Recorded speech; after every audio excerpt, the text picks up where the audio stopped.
Assalamualaikum warahmatullahi wabarakatuh. Hai sahabat rumah belajar, anak didik semuanya, apa kabar? Semoga selalu dalam keadaan yang baik-baik saja ya. Bertemu lagi dengan saya, Ismadi SEGR dari SMA Negeri Tunas Bangsa Pulau Burung, Kabupaten Indragiri Hilir Riau. Pada pertemuan kali ini, saya akan membahas tentang tutorial penggunaan Google Classroom bagi peserta didik. Sahabat rumah belajar, pada semester ini, sama-sama kita ketahui, kita masih sedang menjalankan proses pembelajaran jarak jauh, belajar dari rumah. Salah satu aplikasi yang masih sering kita gunakan adalah Google Classroom. Untuk dapat melaksanakan proses pembelajaran dengan baik, seorang peserta didik harus benar-benar paham cara dari penggunaan Google Classroom tersebut. Oleh karena itu, tutorial berikut ini membahas tentang bagaimana peserta didik absensi dan mengirimkan tugas di dalam Google Classroom. Sahabat rumah belajar, mari kita saksikan bersama-sama video tutorial berikut ini. Check it!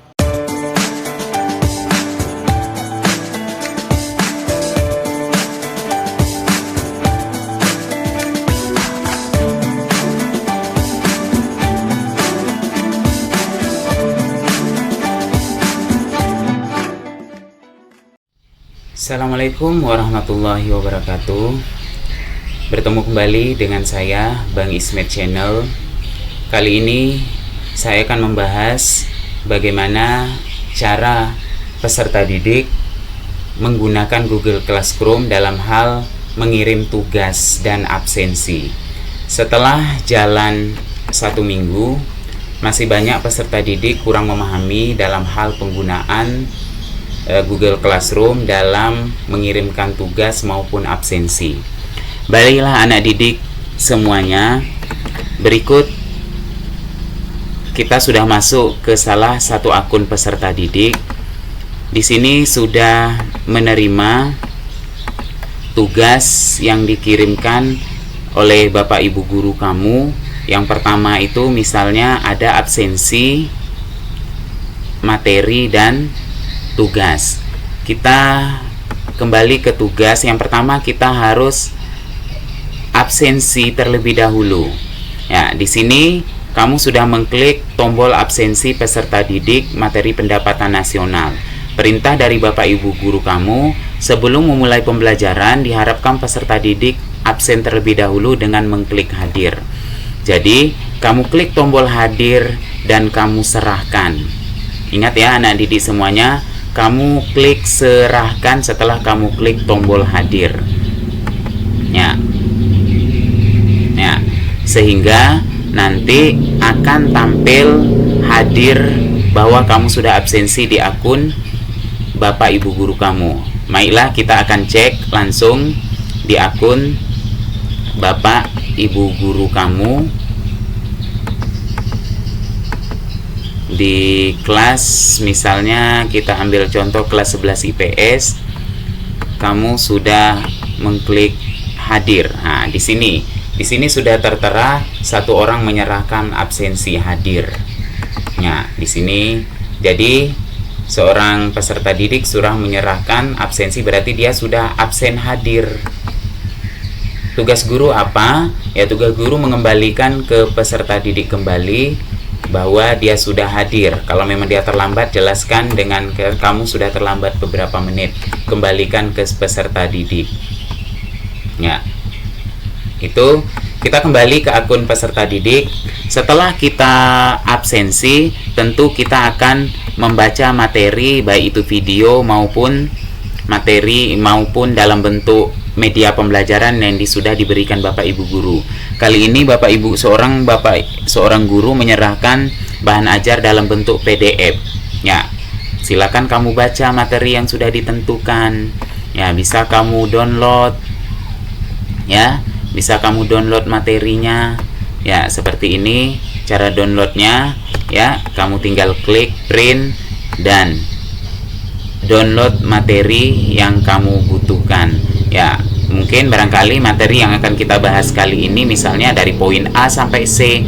Berarti di sini akan ada 1 KD materi. Kamu download materi sehingga pertemuan yang selanjutnya kamu tidak kebingungan lagi untuk mendownload materi.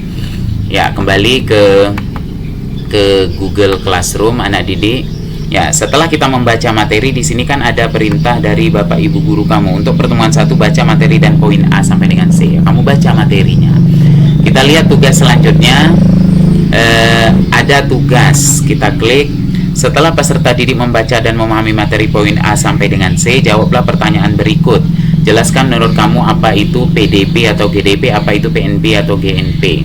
Ketiklah jawaban kamu di kolom komentar pribadi. Berarti Bapak Ibu guru kamu meminta kamu mengetikkan di kolom komentar pribadi. Ya, kita lihat tugas biar lebih jelas. Di sini ada 2 pilihan anak didik. Ada menggunakan foto dan ada menggunakan komentar pribadi. Otomatis kalau kamu Bapak Ibu guru meminta foto, ibarat terkadang pelajaran matematika. Pelajaran matematika kalau harus mengetikkan jawabannya cukup susah. Jadi mungkin Bapak Ibu guru yang pelajaran matematika atau fisika, mereka minta menuliskan jawabannya di buku, kemudian dipoto. Foto itulah kamu upload di sini. Cari fotonya. Ya, misalnya kamu mencari fotonya di file, ya kita cari fotonya. Kalau memang minta pakai foto, di mana file yang kamu simpan. Seperti itu. Setelah kamu mengupload fotonya, kamu harus mengklik tandain sebagai selesai. Tandain sebagai selesai itu jika kamu menggunakan foto. Tapi seandainya permintaan tadi Bapak Ibu guru kamu meminta kamu mengetikkan di komentar pribadi, kamu jawablah di kolom komentar pribadi. Ingat ya anak didik, di komentar pribadi, bukan komentar kelas. Kalau komentar kelas, teman-teman kamu bisa melihat jawaban kamu sehingga dia bisa mencontek. Jadi kamu harus mengetik di komentar pribadi. Kamu jawablah, PDB adalah hasil faktor produksi dan seterusnya. Kamu jelaskanlah sepanjang-panjangnya yang sehingga membuat nilai kamu tinggi. Nomor 2, PNB adalah, kamu jelaskanlah selanjutnya. Setelah kamu jelaskan, kamu kirim. Kamu kirim. Nah, berikut komentar pribadi kamu sudah masuk. Tetapi hal yang perlu diingat anak didik semuanya, banyak peserta didik yang kurang memahami, setelah mengetikkan tugas dianggap selesai.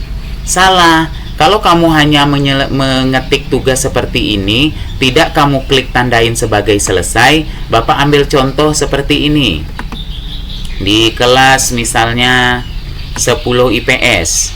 Ya, kita lihat ya di tugas materi konsep ada 16 orang yang sudah menyerahkan dan ada 17 orang yang tidak menyerahkan tugas.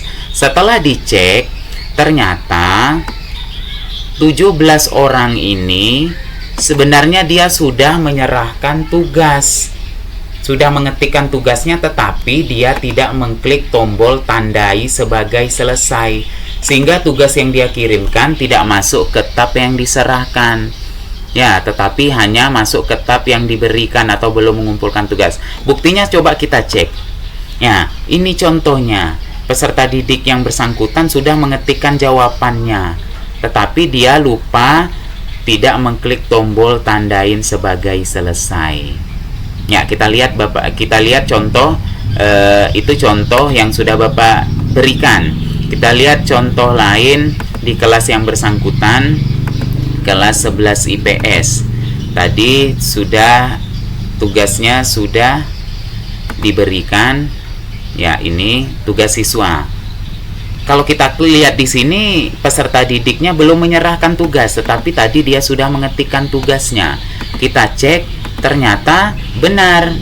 Peserta didik tersebut sudah mengetikkan tugasnya, tetapi tidak masuk ke akun Bapak Ibu gurunya sudah menyerahkan tugas. Mengapa? Karena belum diklik tandain sebagai selesai.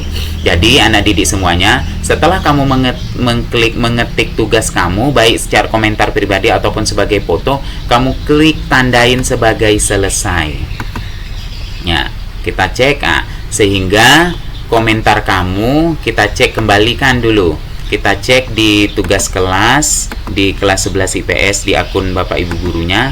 Kita klik Nah, yang tadinya belum ada menyerahkan tugas, tapi sekarang sudah menyerahkan tugas. Artinya yang kamu ketikkan tadi itu sudah masuk ke akun Bapak Ibu guru kamu di bagian sudah menyerahkan tugas. Ya, jadi tugas Bapak Ibu gurunya mengapa? Dia langsung membaca materi. Kemudian jika memang nilainya misalnya 90, ya kita kembalikan ke anak didik. Misalnya kalau ada penjelasan-penjelasan dulu kita jelaskan lagi, karena nilainya tidak 100 ya kita jelaskan. Kemudian kita kembalikan ke peserta didik. Ya, kita lihat akun peserta didik. Ya, ini tugasnya sudah dikembalikan. Kita lihat. Nah, nilai yang sudah diberikan Bapak Ibu guru kamu sudah masuk. Nilainya 90. Ya, begitu anak didik semuanya, penjelasan Bapak kali ini bagaimana cara mengirimkan tugas. Saya pikir sudah sangat jelas sekali. Semoga untuk pertemuan daring selanjutnya anak didik sudah mampu menyelesaikan tugas baik absensi dan tugas yang diberi Bapak dan Ibu gurunya sesuai dengan perintah. Demikian, terima kasih. Semoga pertemuan video yang Bapak buat ini bermanfaat, bisa membantu anak didik semuanya. Sampai ketemu di tutorial selanjutnya. Assalamualaikum warahmatullahi wabarakatuh.